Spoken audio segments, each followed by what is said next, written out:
नमस्कार शेतकरी मित्रांनो, तुम्हाला पावसामुळे नाही तर या कारणामुळे आता घाबरट चढणार आहे. कारण आहे जे तुम्ही पुढे व्हिडिओमध्ये मी तुम्हाला सांगणारच आहे. त्याआधी आपल्या चॅनलवर नवीन असाल तर चॅनलला सबस्क्राईब करून घ्या, कारण इथे तुम्हाला हवामान आणि शेतीविषयक योजना वगैरे सगळ्यांचे व्हिडिओ मिळून जाणार आहेत.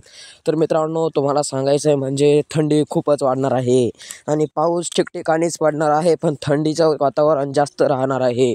कारण थंडी हा हवामानाचा एक बदल आहे.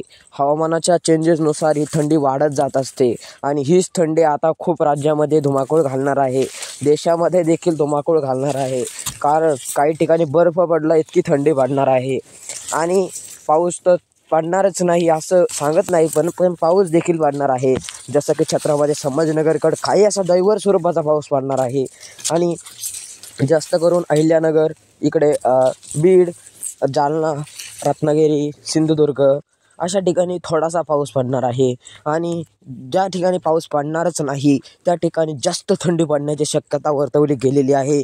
आणि मित्रांनो, असेच व्हिडिओ पाहण्यासाठी आपल्या चॅनलला सबस्क्राईब करून ठेवा, कारण शेतीचे खरे मार्गदर्शक आभ्या.